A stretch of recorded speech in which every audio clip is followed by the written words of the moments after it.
never heard of this type of scam before. Yeah, yeah. Just like the gentleman said, you know, sometimes this will happen to say you don't want to talk about it because you feel like, gosh, I was such a sucker. How did I fall for this? But it's so prevalent. It's so very prevalent. And by the end of this conversation, I'm going to give you a handout with some tech tips on there. The FTC website that gentleman referred to will have the website on there too. So that you will have, when you leave today, you will have a better sense of, you know, what these kind of scams look like. I'm going to focus on, sorry, this is crooked, I can't figure out how to go the other way. I'm going to talk first about tech support scams, but then we'll talk about phishing emails and other kinds of hackers, Facebook hacking. But all of these scams, all of these have the same component to them, and it's a method called social engineering. Now, social engineering isn't anything new, but in cybersecurity, and criminals are using this in order to gain access to your data or to get you to do something. So the definition, the dictionary definition of social engineering is a range of malicious activities accomplished through human interactions. Okay, so this has to be done with at least one, sometimes two humans in order to make this happen. And the important part that happens, and again, in pretty much all of these scams, it utilizes psychological manipulation to trick users into making security mistakes or giving away sensitive information, okay? So it's going to use some sense of manipulation is going to trick you into doing this. And I'll talk about a couple different ways that you can see these through pretty much all types of scams. But I wanted you to be armed with this idea that it's a social engineering. They're trying to trick you into doing something. Does that make sense?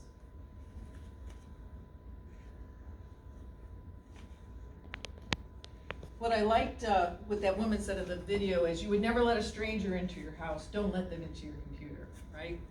So there are key elements to spot any type of scam, whether it be a computer tech support or a phishing email or pop-up that you get. One of the ones that you'll see pretty much all the time, scammers are going to pressure you into acting immediately. There's going to be this sense of urgency. You need to do this now. You only have 5 minutes to click this link or your bank account's going to be closed down, okay? They're going to use this psychological manipulation you have to act right now. And of course they do that because then they want you to be afraid. They want you to be scared. They don't want you to think, oh, maybe this isn't, you know, what it's purporting to be. The other key element you'll find with any of these scams is it uses absolute words or phrases like don't or you must. Don't close your computer. That pop-up comes on your screen. You must call us right away. Urgent action required or your account will be suspended. Now, I was talking to my brother-in-law, I showed him this program, and he works for 911. And he said, you know, there's a lot of emergencies come through 911, but even if you hadn't, let's just say you hadn't paid your electric bill, NYSEG is not going to send you an email saying, if you don't click this right away, we're going to turn off your lights in 5 minutes, right? They're going to send you multiple letters. They're going to try to contact you about this, okay? So that's another key element to look for in any kind of scam. Don't, you must, you have to do that. And for some of these scams that they want you to send money in order to get rid of the viruses that they found on your computer, or you get an email about some gift cards that your pastor's collecting for the poor, they're going to have you pay in a very specific way. And it's going to be a specific way that's going to be hard to trace once you've done it, right? So they're going to say, you know, you need to use a money transfer, or you need to go out and buy some gift cards, or you need to wire it to this account. Okay? So these are key elements to pretty much any scam that you'll see out there. So as I said, we're gonna talk first about the tech support, and I'm really sorry, it's really hard to read that, but I want you to just get the essence of what this looks like. This is a pop-up that pops up on someone's computer. They were just online looking for something, and back here it says Microsoft, right? You need to call Microsoft. And then this looks like something that you might see on your computer. This looks like a pop-up for Windows Defender, which is a legitimate antivirus software. But spot some of these key elements, okay? It says here, you must call us immediately so that our expert engineers can walk you through the removal process. Call us within the next 5 minutes to prevent your computer from being disabled. Okay? Microsoft is never going to do that. Microsoft, McAfee, Norton's Antivirus, HP, any of these companies, even if you have paid them for a subscription, are never going to say, if you don't do something right away, your computer is going to be shut down, or you need to call us to remove this, okay? Legitimate antivirus software, when you subscribe to it, you're going to see the viruses that it has found and that it's cleaned the viruses, okay? It doesn't require you to call them to have them do something. Okay, so again, remember what I was saying in the beginning about social engineering. You know, they're tricking you into doing something for them.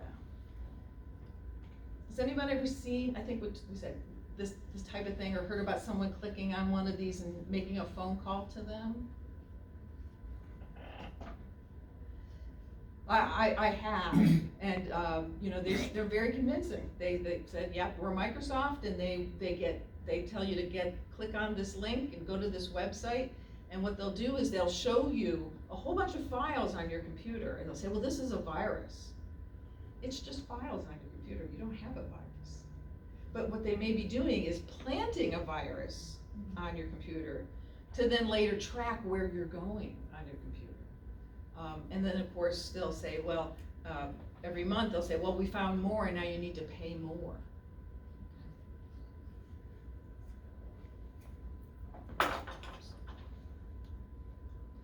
This one's even more convincing, this pop-up here, okay? This is a McAfee, or McAfee, some people pronounce it, antivirus software. This is a legitimate company, but this pop-up is not from McAfee. The hackers have made it look like this is from McAfee, okay? Again, think about the key elements that we talked about, this sense of urgency. Look at all these exclamation points. Your computer's at risk, right? System critically infected. Call tech support immediately. This was, if you had McAfee antivirus software on your computer, you might see a pop-up come up at a scheduled time and it'll say, found so many viruses, cleaned so many viruses. That's what the legitimate is going to look like. It's never going to have those key elements of social engineering for you to call. Your PC's at risk. Okay. Well, Lisa, Yeah. if it's legitimate, it will say that you don't have to do anything. That's right. It'll say, have found so many viruses, have cleaned so many viruses, have quarantined so many. Right. Mm-hmm. We'll never have you call them to do any more action. There's nothing that you need to do more. To that point, you might get a pop-up that says your subscription has expired and you need to renew it. Okay, that's very different. Okay, because you want to have up-to-date antivirus software, but you're not gonna click on a link to renew that. You're gonna pick up the telephone and you're gonna call them, and they'll probably have your kind of file or whatever, something like that. Yeah. I just have a question about the cell phone. Since I have McAfee for my computer, should I also have it for my cell phone? Because Yes. you should. Yes. I advocate for having some sort of antivirus software on your phone, on your computer, on your tablet if you use a tablet, okay? Because these scammers, I'm gonna call them what it is, they're criminals. These criminals are finding ways to get into every device, you know? So, and I can talk more about some of the ones that are out there, especially for your phone, through your, some of them are free from your telephone provider. There's some good free ones, there's also some paid ones, depending upon how you use your phone. But yes, absolutely. Thank you. Sure. I want to talk a little bit about if you have fallen for one of these scams and you have let someone into your computer and you have given them your credit card number, okay? What I have seen some of my clients do once they've discovered that they've done this is first you call somebody. So call someone that you trust. You know, if it's someone that you know that's in the work world and they know about computers, you can ask them. If you know you've already given your bank account number or your credit card number, call your bank. They can change your password, they can issue you a new card. And in some cases, the banks might require you to call the sheriff so that there's a complaint on file, there's a paper trail, because they can try to track some of these scams, but many of these, again, I'm gonna call them criminals, they're overseas, so it can be difficult. But yes, if you have already disclosed some personal information, call someone, call your bank.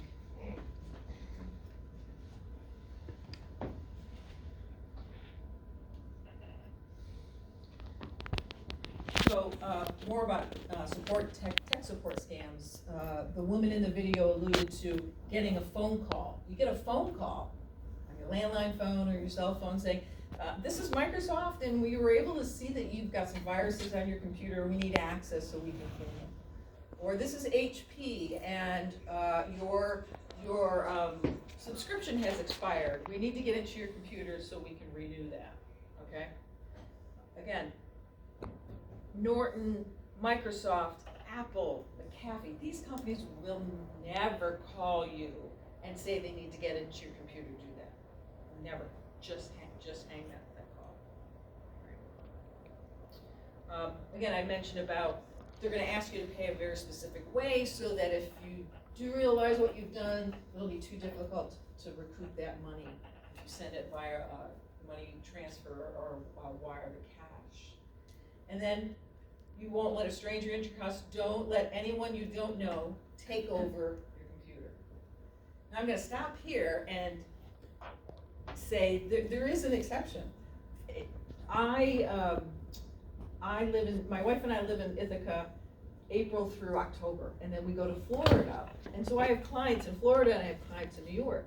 And I do have software, and there's times where I need to get into their computer. But this is something that you've already established a relationship with me. You already have a tech support person, and what happens is, if you're in Ithaca and I'm in Florida, we'll get on the telephone and I'll say, oh, okay, Mary, now I just need you to click on this link here. It's gonna give you a code. Please tell me the code. And she tells me this code, and then I put the code in my computer. It sends another message to her computer saying, do you allow Lisa into your computer? She says yes, click back, and then Mary can see that I'm moving my mouse around. Maybe she's got some software that's not working well. And then when we're done, we close that session. I have no more access to her computer. But you've already established this trust relationship. You know who you're calling, okay? So I just wanted to put that out there so that you know there are times when you can have a trusted source get into your computer and take over so that they can do some training or things like that. Does that make sense?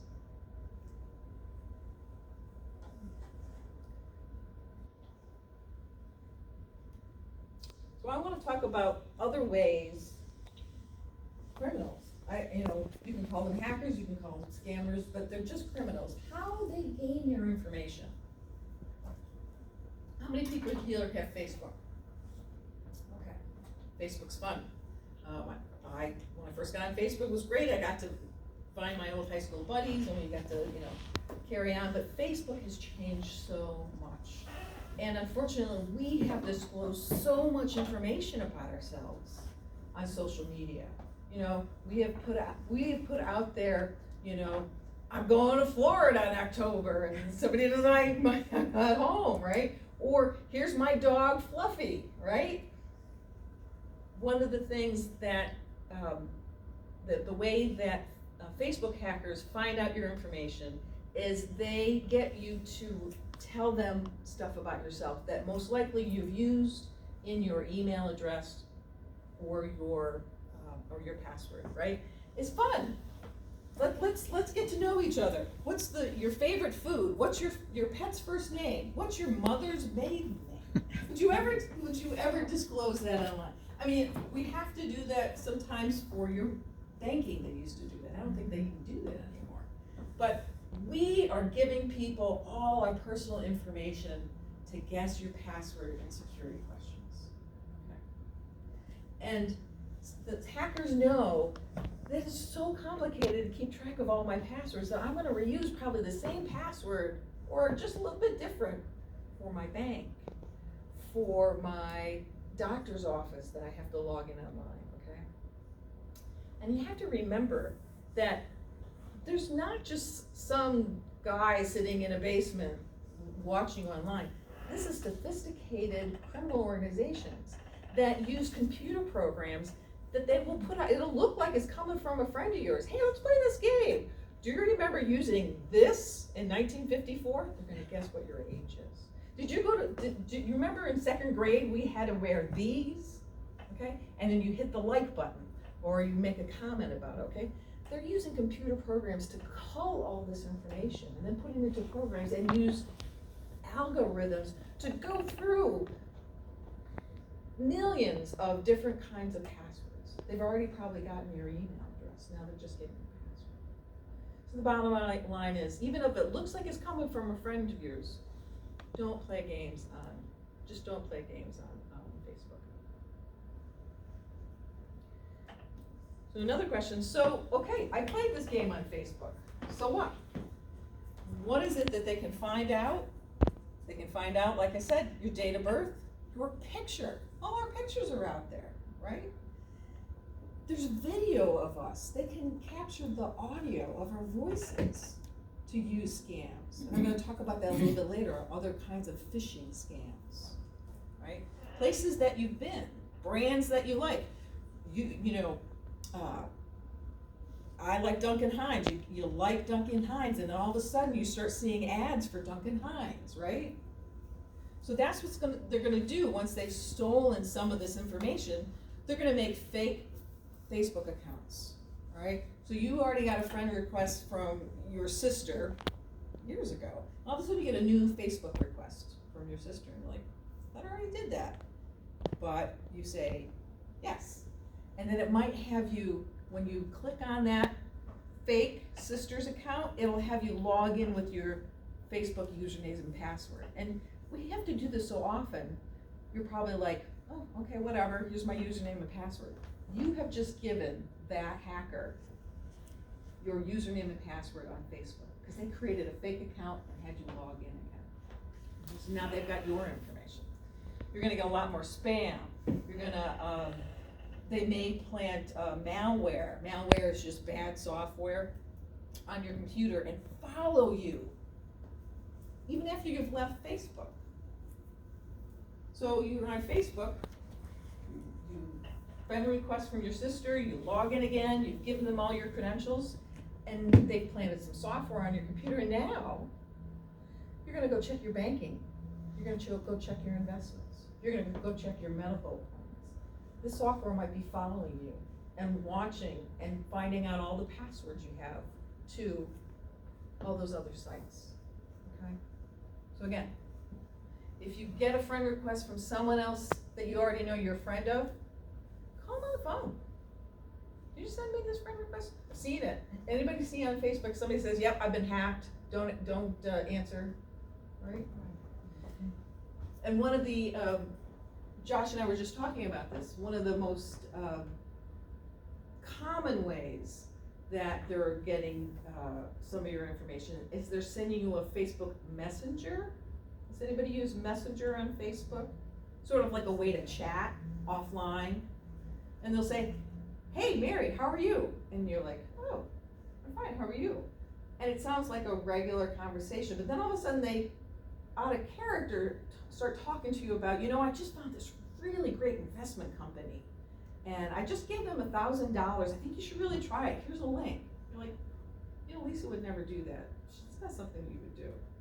But when you click on that, again, they're gonna have you log into some other account and grab your information. And you wanna know something, the phones, these new phones are the same way. Can you say more? Well, even right now, there is somebody that says, hi, Mary, wonder what you're doing today? And that's it. A text So, message comes up. Yes. And I'm going, I don't even know this name. I do not know it, and I know that it's a scam. Good. And then you just delete that. I just delete it. That's great. That's the way to do it. Because if it came from a legitimate friend that got a new phone number and their phone number's not in your book, they're gonna probably call you and say, hey, Karen, I'm really sorry. I just got this new phone number. Okay. So verify. It's a good way to verify.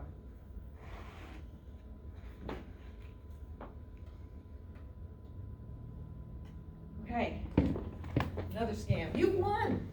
Yee-hoo! All right, you get an email, or you find a pop-up. You're on YouTube looking up. You're looking up Hawaii, looking up beautiful places in Hawaii. And all of a sudden, this little pop-up. You're the 17th visitor. You won. Okay. Key elements of what you're going to find in any scam. All right. Number one. This one says it's from iPhone at JYJSK.J blah blah blah blah.com. It doesn't say from the tourism company in Hawaii.com. It's gonna be, it doesn't make sense. It's not addressed to you, all right? Congratulations, Mike2221. They just took your name from the beginning part of your email address, which happens to be mike2221@hotmail.com. So this was a legit thing that you had, let's say you had even subscribed, or you have joined a promotion, right? You did join some kind of group, all right? They're gonna have your real name in here. They're not gonna just lift it. So always look at, is that really sent to me?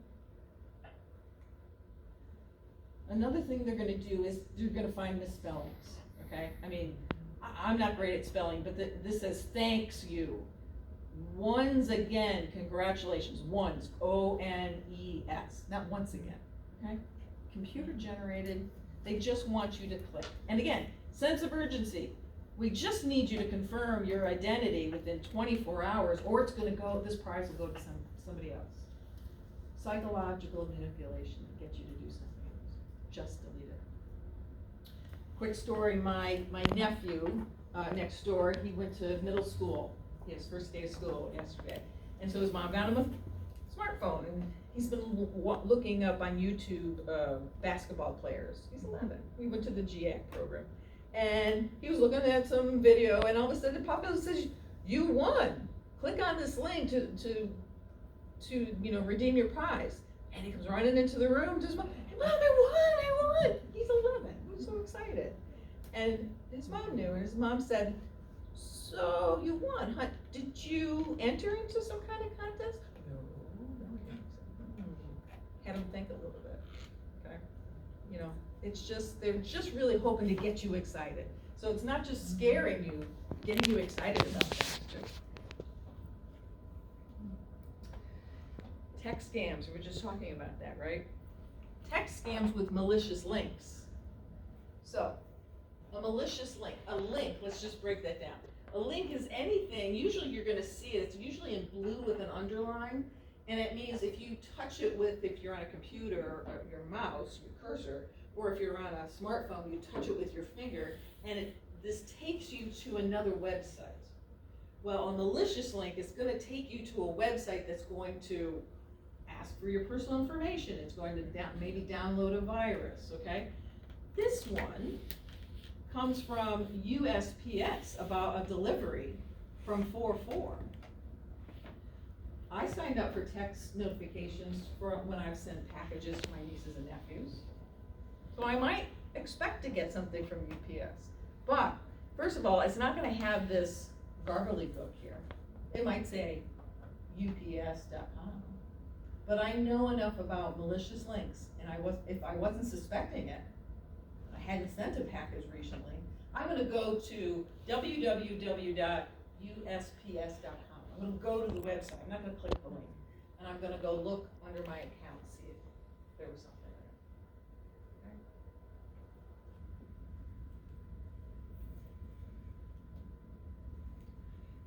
Okay. All right, this one looks even more official. This is from Bank of America. So, the term phishing, has everyone heard of that term before? The idea of phishing? Okay.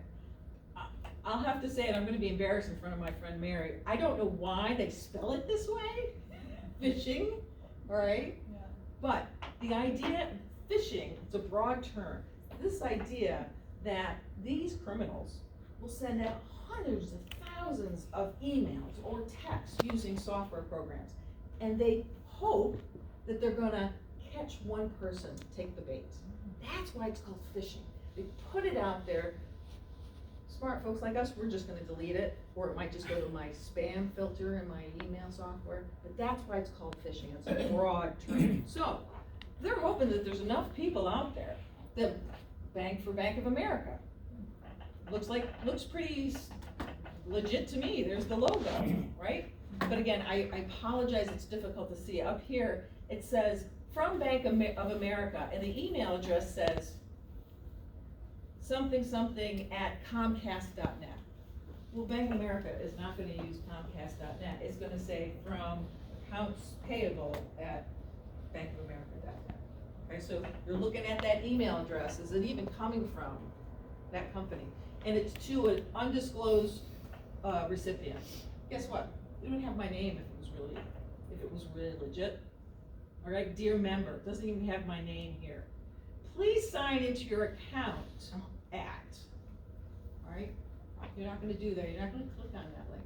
You're gonna go to if you have a Bank of America account, www.bankofamerica.com. You're gonna put your account information on their website, or it's probably on email.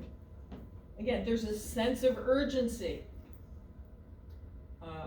If you don't contact us, certain limitations are gonna be put on your credit card. Banks aren't gonna tell you. Right here is the actual address if you put your cursor over this hyperlink, that blue www Bank of America. If you put your finger or your mouse cursor over a hyperlink, whatever's written in this text is gonna show up the actual web address. And this actual web address says bit.do/something. That is not the Bank of America website. But it looks legit.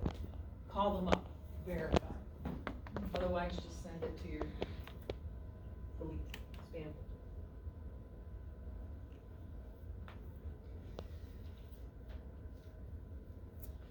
All right, so this is a term I just learned. I have heard of the scam, but I thought, I want you to be empowered with some of these terms. This is called a sextortion email scam. All right, so I'm sure nobody in here has ever done this, but people do this, and actually pre-COVID, when people were in their workplace and they were doing naughty things on the company's computers, it happens. So in these sextortion scams, your computer has been infected with some sort of virus, okay? Because, and again, I'm not gonna read this whole thing, but up here it says, I know that Buster is one of your saved passwords. And you get this email, you're like, that is one of my passwords. And then it goes on to say, let me get to the point.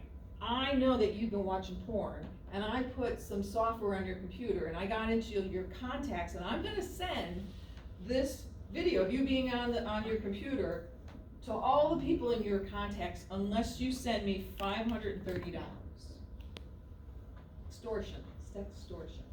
And they're hoping, they're fishing, that there's enough people at a big company that maybe somebody did this. And they're embarrassed. But again, they're gonna ask you to send it through some third-party way, or Bitcoin, if you've ever heard about Bitcoin. It's gonna be a way that you can't get your money back. I'd heard of this, but I didn't know what the actual term was. Okay. Any other scams that people wanna share that they've heard about out there? Talked about the texting one. You would think that these are so prevalent, attacking everybody. You'd think that the government would have sting operations, and you'd think there'd be an overload of catching these criminals. Why is that not the case? That's a good question, and I do not have an answer for that. Let me tell you though, there's a lot of money in these scams. There are a lot of money in this. There's a lot of reason to do it then. There is a lot of reason to do it. To do sting operations. I agree with you. I think, the FTC, any of the organizations you might belong to, AARP, they're trying to get the word out there. It's so easy for these hackers, these criminals, to set up shop and then go away, and then set up shop someplace else, and not even have. They're gonna have to be in the United States. Maybe one of them's United States, and then they've got a server over someplace else. It's very difficult to track these folks now, because as soon as they get whiff of them, then they change their servers, they changed everything else. It's a valid question.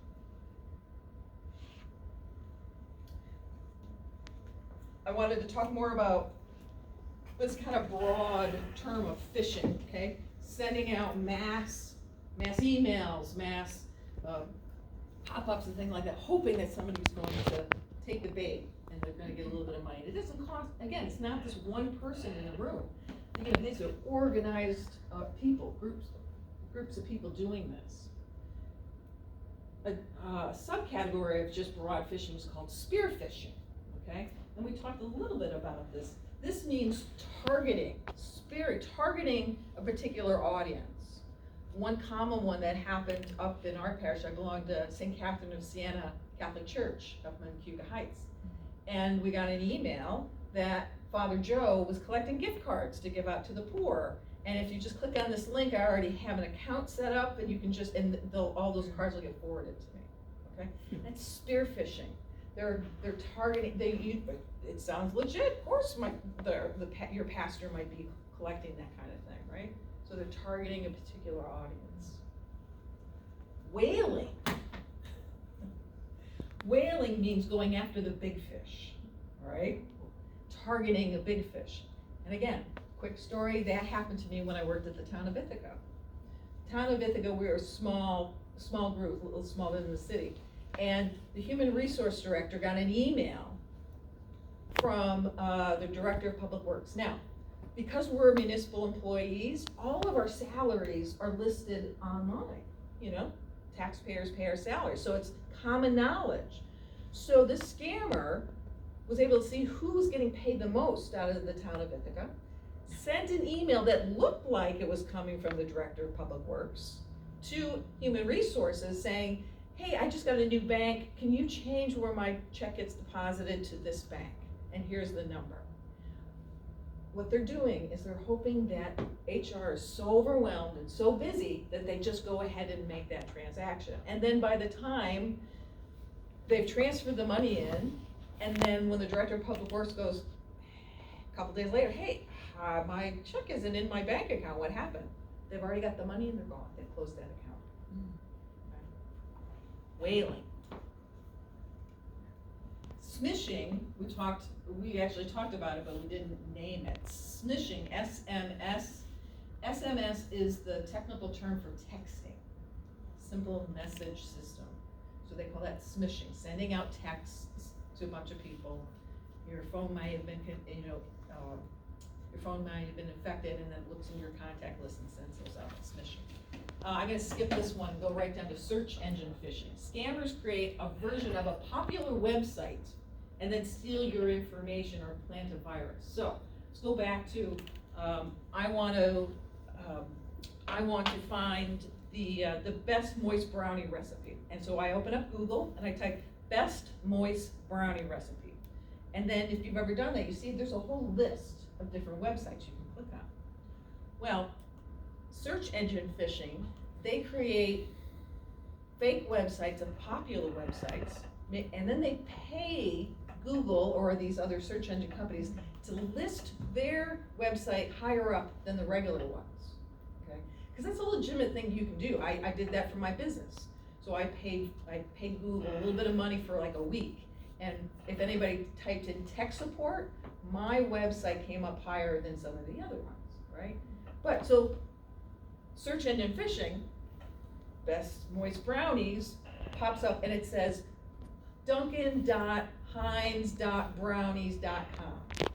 And then you click on it. Okay, it's the first one there, I'm gonna click on it, that's Duncan Heinz. They might ask you to make an account, put a password in. They're hoping that maybe you use the same password that you use for your bank, right? Because people reuse our passwords, okay? And now you're gonna get a pop-up, you're gonna get a virus. So the lesson in that is, if you're going to a popular website, make sure when you look in the search engine, it actually says duncanheinz.com, or something that is not just off by a couple letters or has numbers in it. I saved vishing for last because I think vishing, of all the phishing, is the most heinous, because it's using, the V stands for voice or video, okay? So I think we may have briefly covered this. You get a phone call. Grandma, this is Molly. I was with my friends and we were in an accident, and I gotta get the car out, and I need you to go to Western Union. I need you to send money. Or you get a pop-up video, and there's a picture of your grandson, and it has some kind of audio to it. Okay, we have disclosed so much information online that these criminals can just take that voice and that voice file, and then they can change it to say anything you want. It's going to sound like it. They're social engineering. They're going to use psychological manipulation to do that. I think it's the most heinous one out there. You're going to hang up and you're going to call Molly's mother. Hey, I got this phone call from Molly. No, she's sitting right next to me. Yeah, it's bad. Yeah, it's bad. It really is. Yeah, I've gotten emails like that, and I've also gotten called on the phone. And those cases, called the parents have to see when she's, oh, well, he's upstairs sleeping, he wasn't dropped in London. Yes, yes. It was a possibility that he could have been there, but still. Yes, you have to verify. This is why I want you, I'm hoping the end of this with some of these tips and tools, you're gonna not be afraid to do things online, right? You're gonna be empowered because you're gonna go, yep, this doesn't sound right, I'm gonna verify this. So that's a good example. Other kinds of scams. Okay, I talked about the gift card one. That's pretty prevalent. I don't even think it's out there anymore because so many people know about it. Getting an email from a friend asking for money or to book a flight or a hotel room. I'm gonna pick on my friend Mary again. She gets an email from me. It looks like it's from Lisa, and I'll say, Mary, oh my gosh, my car broke down. I'm in Florida. I hate to ask you, but can you send some money through my PayPal account? Here's my PayPal account. I promise I'll pay you back. Sorry. That's what she's gonna say. That's right. She's gonna pick up the phone. She's gonna call me. Are you okay, Lisa? Okay. Phone cloning. Phone cloning is a little bit new, and what it involves on your phone. Has anybody ever heard what a SIM card is? They talk about a SIM card when you're talking about your phone. Okay, your SIM card is a physical chip that is like a fingerprint for your phone. It says what kind of phone you are, what kind of provider you're using Verizon or AT&T or whatever, your phone number, okay, so it's like a fingerprint. With phone cloning, people that use public charging stations, and they use the USB cable that comes with your phone, right? So when you get a phone, you get this cable, and then you usually get like a little brick that plugs into the power outlet. Well, public power stations often just use this USB end, and then you plug one into your phone and one into this charging station for the USB. And what happens is this is a data cable. It also transfers data, not only charges, but transfers data. And that public charging station could be a skimmer, and they are collecting information from your SIM card. They replicate that to other phones, all right? And now they're using those other phones for, I'm just gonna say nefarious whatevers, okay? Never, ever. It might be legit. You're in a public cafe or a hotel or something. Always use the power end. Plug it into the outlet, okay? Not into the USB. I will make note that this is changing the way SIM cards are being used. Apple just came out with their latest phones yesterday, iPhone 14, and now they're having eSIM cards. So hopefully this kind of thing won't happen. It'll be more difficult to skim that information. Relationship scams. Like I said, we spent the winter in Florida, and I've heard so many people down there say that they had this nice relationship with this older person they found on a dating website, and we just texted back and forth, and we did some video chatting, and then he sent me a present, and we've been doing that for 6 months, and then all of a sudden he needed money for his rent or something like that. Again, psychological manipulation.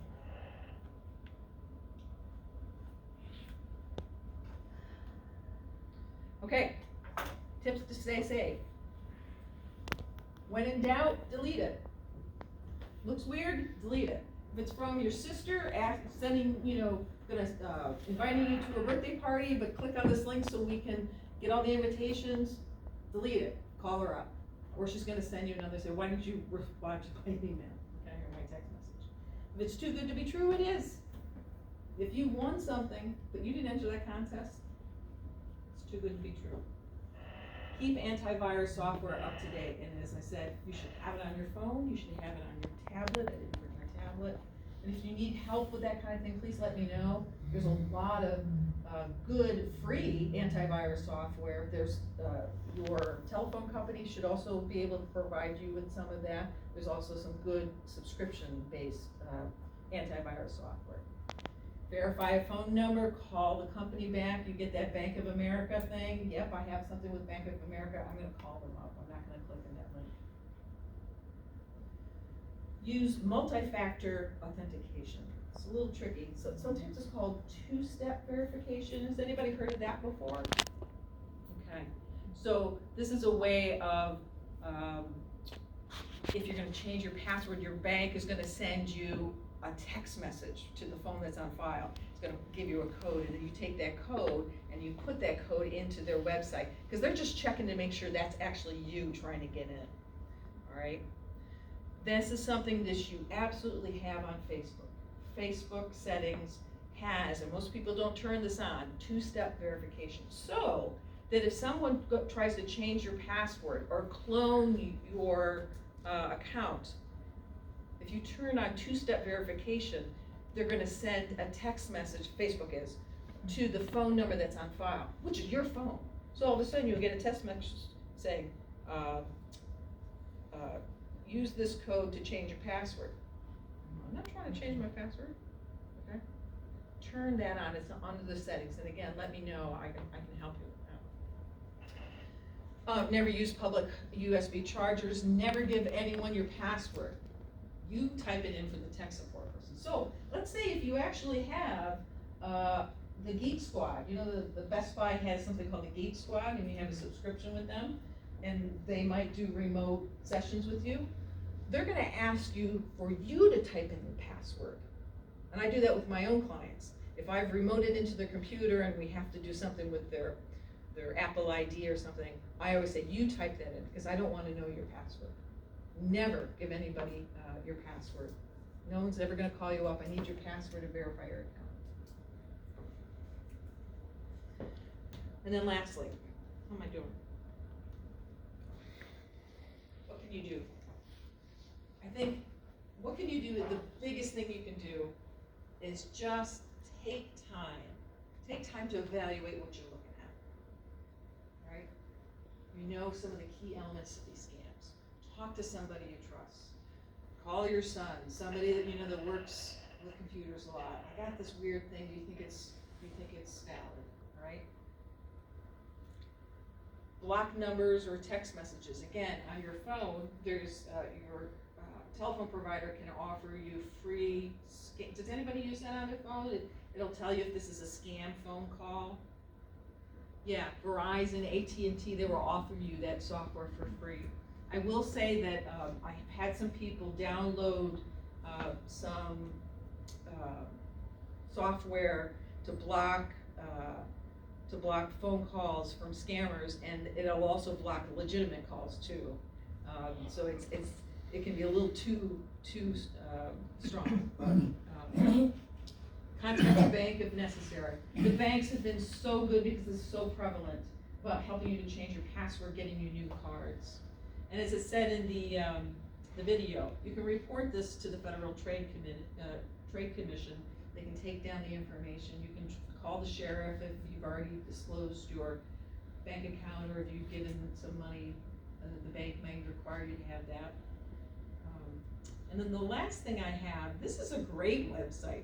This website's called haveibeenpawned.com.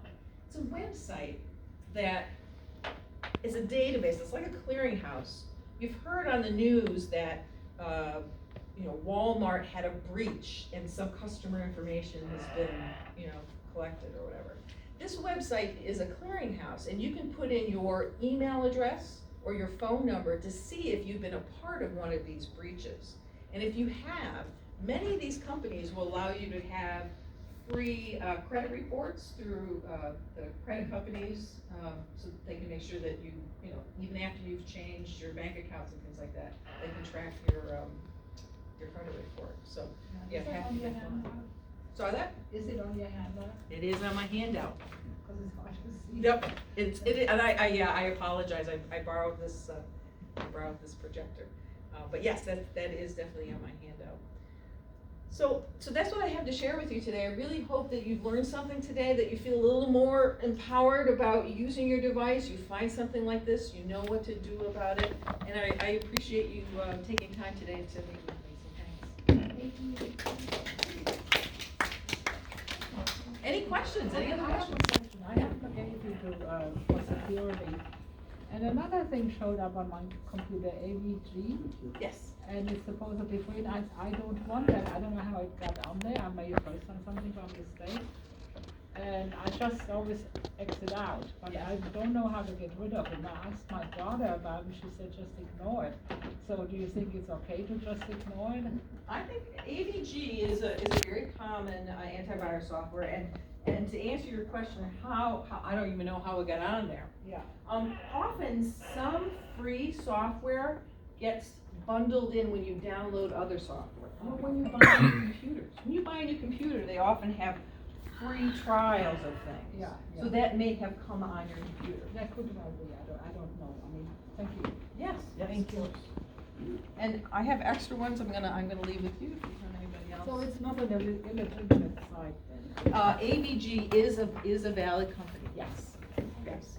And I have business cards here. If you're interested, you can take all my contact information is on the flyer too. You're welcome to take some of these too, so. Any other questions? Anything else I can clear? Can we turn the lights on, Josh? Zach? Go ahead. Where are they? Over here? Yep. I got a couple of real world experiences. Yes.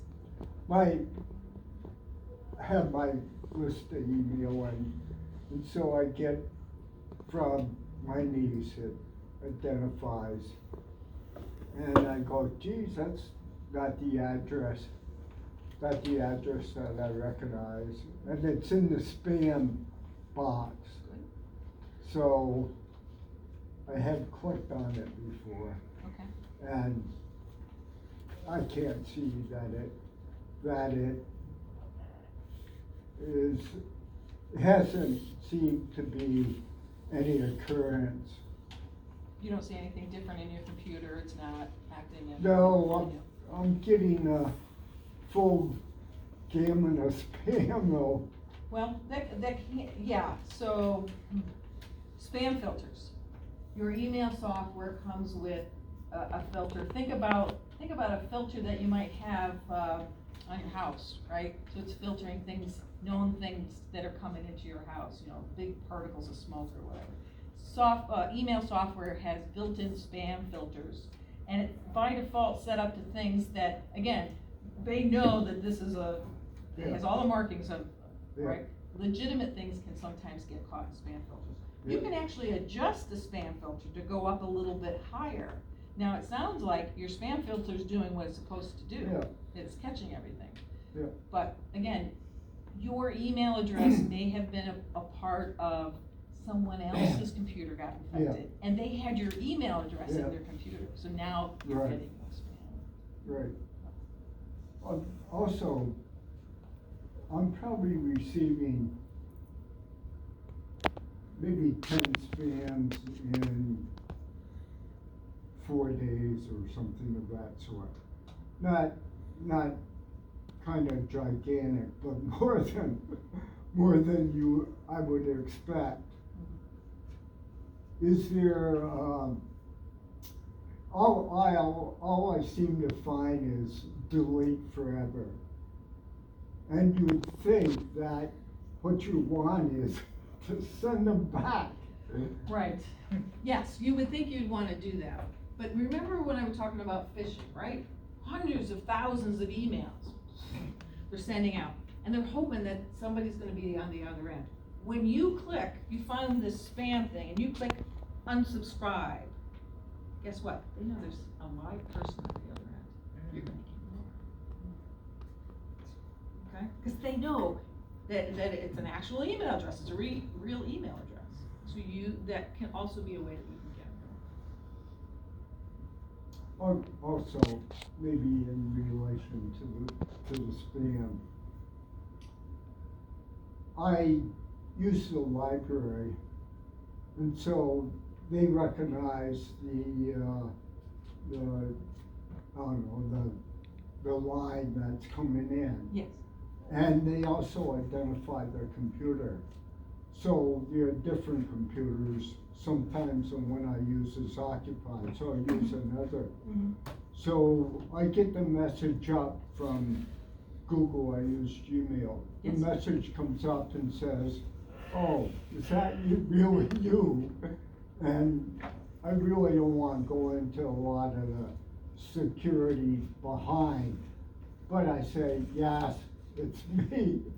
And I just click it for it to go away. Yes. I recently got a small pop-up that Google says, will you allow us to trace, I guess, it's a very short message. It says, will allow us to trace, I think, or track. And so I have the thought that it might be, Google might be doing something, but rather than thinking about it, I just closed it. Good, that's a good practice. Yeah. Yes. Yeah. Again, that's part of, if I'm understanding what you're saying about Google, you sign into your Gmail account and then you get a message, is this really you? That's part of that two-step verification. They wanna make sure someone else isn't trying to get into your account. Right, right.